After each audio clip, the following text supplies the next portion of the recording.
मी इथं यायच्या आधीच आम्हाला PM ऑफिसचा फोन आला होता, CM साहेबांचा फोन आलेला होता. तिथं मोठ्या प्रमाणावर पाऊस आज 3 वाजल्यापासून आणखीन दाखवलेला आहे. पाऊस जास्त पडला तर सगळं तिथं पाणी होतं आणि यायला जायला अडचणीचं होतं. पुणेकरांची गैरसोय होईल. पंतप्रधानांचा सहसा कटाक्षाने प्रयत्न असा असतो, ज्या भागामध्ये एखाद्या उद्घाटनाला भूमिपूजनाला गेलं तर तिथल्या नागरिकांना पण कुठलाही त्रास होता कामा नये. आज काल रात्री आम्ही तिथल्या पुण्याच्या आणि पिंपरी चिंचवडच्या विद्यार्थिनींच्या शाळांना पण सुट्टी दिलेली होती. अशा सगळ्या गोष्टी होत्या. कारण काल पण धो पाऊस पडला. मी स्वतः त्या साईटवर होतो. चिखल प्रचंड झालेला होता. तरी देखील आम्ही खूप काळजी सगळी घेतलेली होती.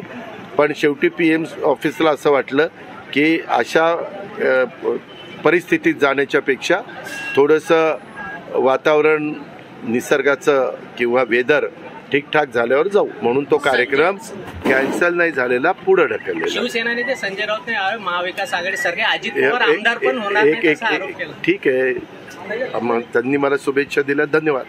संजय राऊतांना जे आहे ते मी आपल्याला एक सांगू का, मला माझ्यापुरतं विचारा.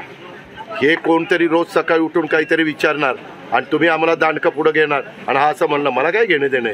ज्याने काय म्हणायचं ते त्यांचा अधिकार आहे. लोकशाही आहे. लोकशाहीमध्ये प्रत्येकाला आपली मतं, आपला विचार मांडण्याचा अधिकार आहे. परंतु त्याला प्रत्येकाला उत्तर द्यायला आम्ही काय बांधील नाही. मी आत्ता तुमच्या इथं तासभर भाषण केलं. मी काय आम्ही महायुतीनं विकास केलेला आहे, काय इथल्या लोकप्रतिनिधींनी पाठपुरावा केलेला आहे, सरकारने काय काय इथं दिलेलं आहे, उद्याच्याला काय काय देऊ पाहतोय, मागं काय योजना बजेटमध्ये दिलेल्या आहेत, त्या सगळ्या तुमच्या समोर ठेवण्याचं काम आम्ही लोकांनी केलेलं आहे. आणि लवकरच आचारसंहिता लागेल. आचारसंहिता लागल्यानंतर पुन्हा वेगवेगळ्या उद्घाटन भूमिपूजनाला मर्यादा येतात आणि मग निवडणुकीचा प्रचाराची धामधूम सुरू होईल. किती लोक उभे राहतात, कुणाला किती जागा मिळतात, त्याकरता थोडंसं पेशन्स ठेवा, थोडीशी सहनशीलता दाखवा. आमचं महायुतीचं ज्यावेळेस ठरेल त्यावेळेस प्रेस कॉन्फरन्स घेऊन एकनाथरावजी, मी, देवेंद्रजी, चंद्रशेखर बावनकुळेजी, सुनील तटकरेजी आम्ही एकत्रपणे तुम्हाला कुणाकुणाला कुठल्या जागा दिलेल्या आहेत आणि काय काय केलेलं आहे ते सांगू. एक शेवटचा प्रश्न, अमरावतीचे आमदार सुलभाताई खोडके या राष्ट्रवादीच्या महायुतीच्या उमेदवार असतील का? अजून त्या संदर्भात जर 288 जागांमध्ये कुठल्या जागा कुणाला तेच ठरलेलं नाही. एवढं स्पष्ट मी सांगितलं की झाल्यावर आम्ही तुम्हाला सांगू. तरी देखील तुम्ही परत प्रश्न विचारले आहोत. एक मिनिट, त्याच्यामध्ये कुठल्या जागा कुणाला जातात ते एकदा ठरू द्या. ते ठरल्यानंतर मी आमचे उमेदवार कोण सांगेन.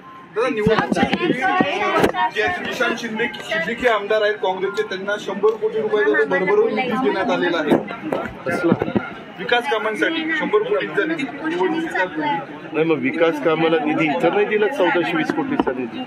अरे बाबा, कुणी जरी आमदार, उद्या तू पण आमदार झाला तर निधी दिल्याशिवाय तर तू विकास करू शकणार नाही. तुम्ही आमदार कशा करता होता, जोही आमदार होतो तो त्या भागाचा सर्वांनी विकास करण्याच्या करता, प्रश्न सोडवण्याच्या करता, अडचणीतनं मार्ग काढण्याच्या करता, तशा पद्धतीनं सगळ्यांनाच निधी कमी अधिक प्रमाणामध्ये दिला जातो. त्याच्यामध्ये तर नाही दिला असेल.